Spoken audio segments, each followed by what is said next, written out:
Hello, happy weekend. Nice to be here with you all today. For those of you who might be new to my space, I am Jenny Glick. I'm a licensed marriage and family therapist and a certified sex therapist. But in this space here with you all, I'm a mentor. And what that means is I help women move from point A to point B. And so I work exclusively with women, and usually they show up with me in a place where they're stuck. And they're tired of being stuck, and they're tired of doing the same thing over and over and over again, and they're ready to move from point A to point B, and that's what we do. Today I want to talk to you about this concept and idea that might be radical for you, depending on how long you've been hanging out in my space.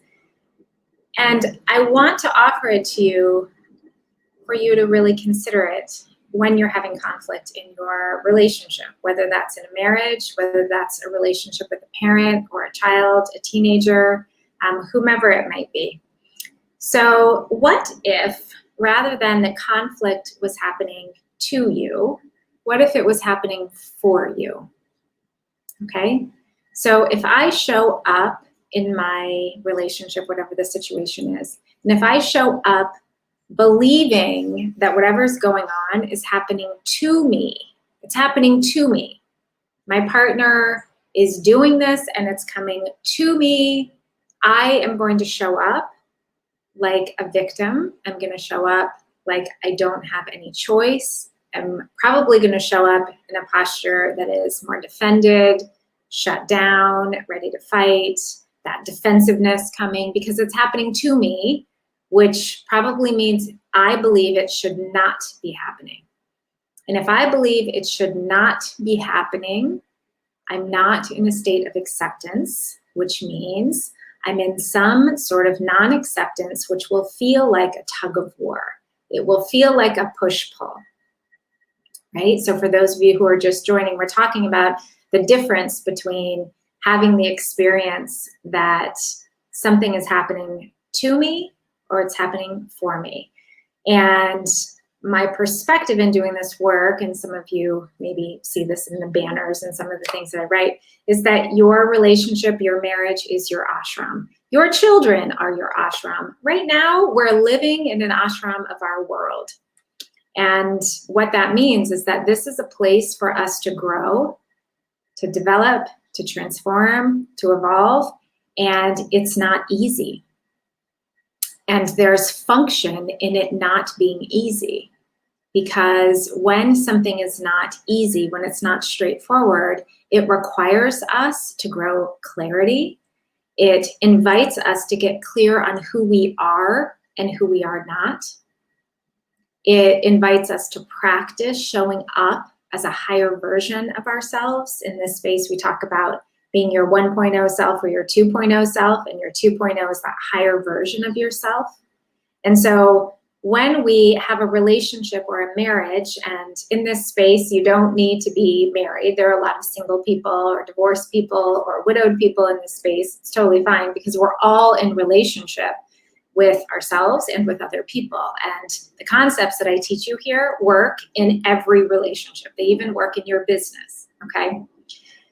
So when I know that whatever is happening in my relationship is happening for me, the difference is that I recognize that there's something in it for me to learn, that I'm showing up, and this is for me. This difficulty with my teenager, it's inviting me into a new place for my patience, a new place for me setting a boundary, for getting clarity on who I really am, for getting clarity on what I'm willing to commit to, right? When I feel like something's happening to me, we get overwhelmed and we're like, oh my gosh, are you kidding me? Right? That sort of response, which I know, none of this is about being perfect. You know, I'm 20 years married and have a 19-year-old here living with us. So who's my child? That's why he's lived with us. But so I get it. It's not about being perfect, but it is about being engaged. Because when you're engaged and you're aware and you're awake and you're willing to be alert enough to reflect on what's happening, what that means is you will start changing and growing, and you're not going to be stuck in the same old place forever. We get stuck in these neural pathways, these habituated narrative spaces, because internally we've been playing them over and over and over again. Why does this keep happening? How come he's not listening to me? Why is she so angry? How come this is so hard? I don't want to have to deal with this, whatever it might be. What happens is you've trained yourself so often to think those things, to feel those things, and your body reacts. You have these micro reactions, right, that come up, and you just go into this motion. It's like a script. It is a script. It's something that's so well known. And every time you go there, you're patterning that old behavior. You're strengthening it. And so if my perspective is, this is happening to me, this shouldn't be happening. As soon as I believe, and your beliefs are everything, as soon as I believe this should not be happening, then I'm in resistance. And if I'm in resistance, we're not going to create a solution. I'm not going to be in the part of my brain where I have access to things like creativity, compassion, empathy. None of that will be accessible. I will not be available to that because I'm in a state of resistance, a state of pushing away. Make sense? And so when we're able to shift and pivot, and this is what I do with the women whom I mentor, and I help them really excavate their belief systems, because your belief systems are everything. They run everything. And something so subtle as a belief that this is happening to me, it disempowers you. And you don't even maybe realize it's happening. And once you realize that's happening, then you can shift it into a belief that this is actually happening for me. Why would this happen for me? What is it that I have to learn here? What part of me do I not want to see? What part of me am I so habituated and conditioned in that I don't even see another option? What part of me is so practiced at doing it the same way that there literally doesn't seem like there's another solution? I cannot tell you how many times I've worked with somebody and they're like, there's no other way. There's nothing else I can do. This is it. This is all they see. They cannot see all of the opportunities over here. And the opportunities, please know, this isn't about like problem solving something.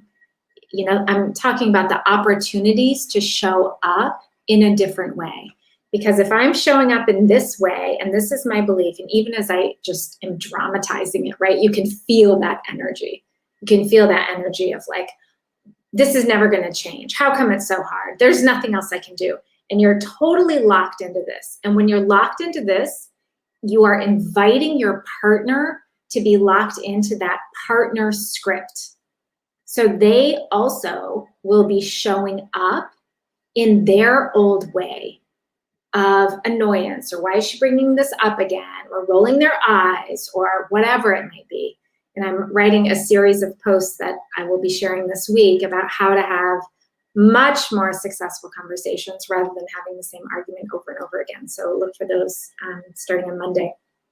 So if this is what I'm conditioned showing up in, right, it is imperative, if you ever want things to go differently, you have to learn how to feel and step in to something else wider, right? Something else over here. You have to learn how to do that. Otherwise, you will literally never get anything different. And part of opening the opportunity to be available to something else is recognizing this is happening for me, and it's happening over and over and over again because I have not learned how to do it differently. There's something else in this classroom of marriage, of relationship, of parenting, of having the particular parents that I have, whatever it might be. There's something in this classroom that I have not yet learned. I wonder what it could be. I wonder if I were to show up in a different emotional state, what that might be like. Who would I need to be to show up in a state of willingness, of openness, of curiosity, even when my partner is doing or saying something that normally would activate something old in me? What if I were to breathe and ground? One of the things that I teach the women who I mentor, they tease me about it sometimes, that I say, huh, is a full sentence. So when your partner shows up and has whatever it is that they have that they're saying to you, free to breathe and ground and say, huh, okay, huh, right? And feel what it feels like to be in that present moment, not in here, but over here.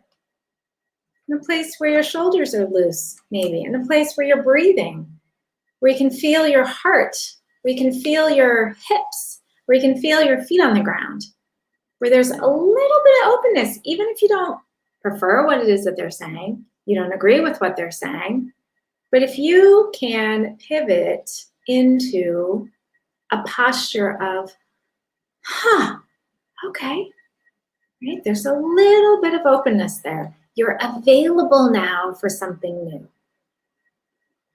because you have a new belief that this is happening for me. There's something in here that's for me. What could be for me? What's the opportunity that I have that I'm having a really hard time seeing? And quite honestly, it's one of the big pieces that I am of service to for women is that we're so conditioned to be in a particular place that we don't see out here. And to have somebody else mirror, like what else could I possibly be available for, right? It's like the light goes on. It's like, oh my gosh, I didn't realize that was a complete sentence. And not a that's like an F-U, like, right? That's not what I'm talking about. I'm talking about a grounded, breathy, like, oh, okay. Like this is me staying with myself. This is me, if you follow any of what I teach and write, anchoring, grounding, right? Letting my energy go down here rather than go out here. Why is this happening to me, right? Because if I'm coming out here, then I'm defending. And if I'm defending, I'm showing up in a posture with whatever is happening to me and I have to react, which is very different than showing up in a way where I am being responsible to respond, right? And when I respond, I'm being mindful about what I'm bringing to the situation because, ladies, you are powerful. You know you are tremendously powerful. And when we know how powerful we are more and more discerning about where it is that we align our power. And we recognize if we align our power in an old place of overwhelm, anger, contempt, anxiety, rejection, blame, the list goes on and on. No pleasure, scarcity, lack. If that's where I'm putting my power, that's what you're gonna get.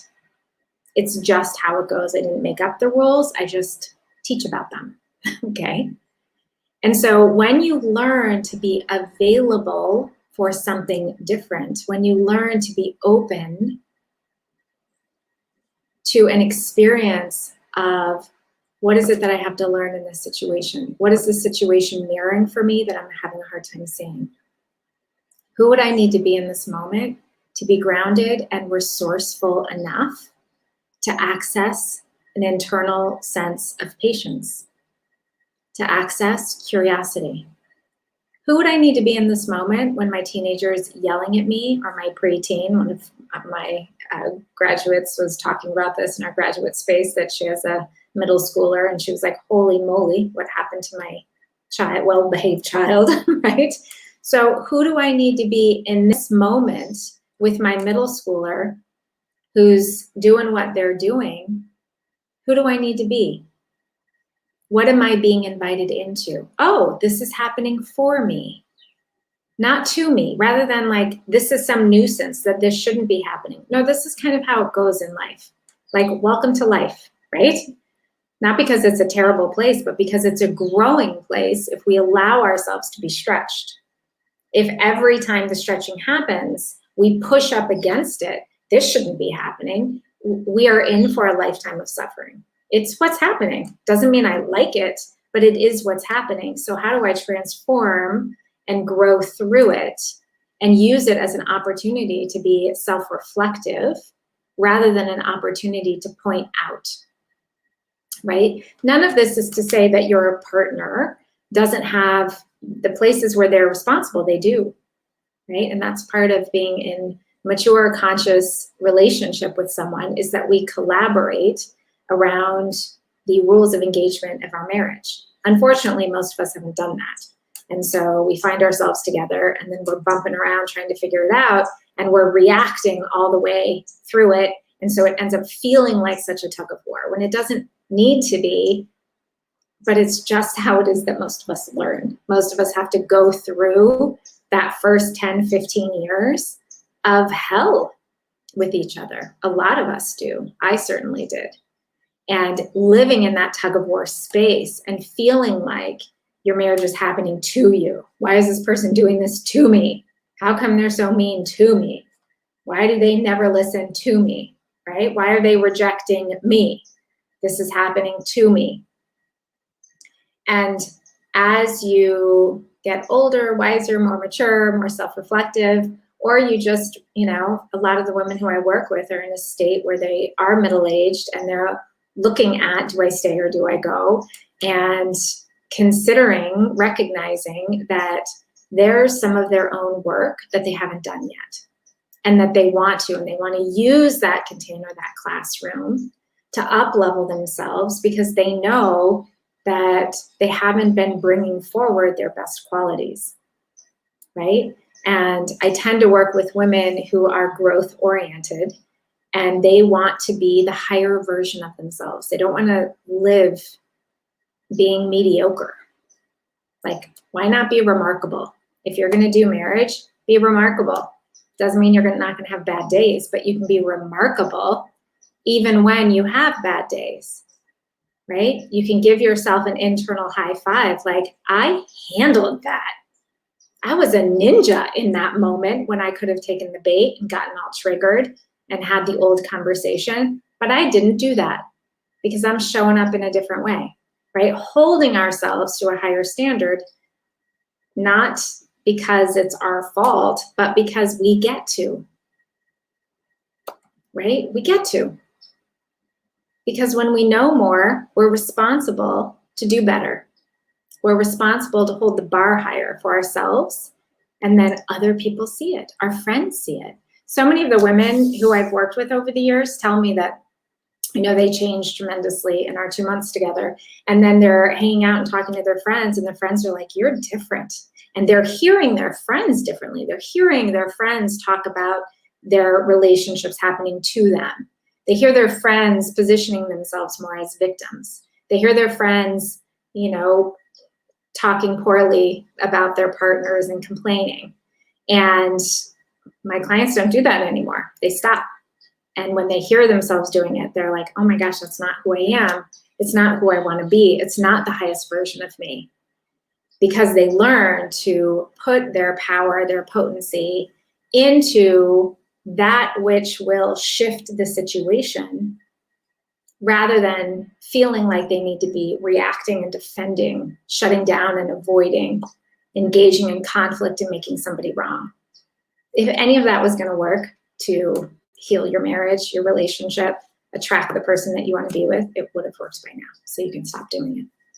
So I invite you to take on, maybe this is a challenge for you to consider as you go through the rest of your day, your week, and when you have those moments where you feel like you're in conflict with your partner, ask yourself, What does this have for me? What parts of me am I having a hard time seeing? Where is it that I want to default back into an old state? So I want you to pay attention to that and notice what it has for you. If you are someone who's listening to this and you feel moved and like I might want to have more of a conversation with you, then DM me and I'm happy to share more with you about what I do, ask you a few questions. If you're a good fit, we usually can get started in the same day or within a day or so.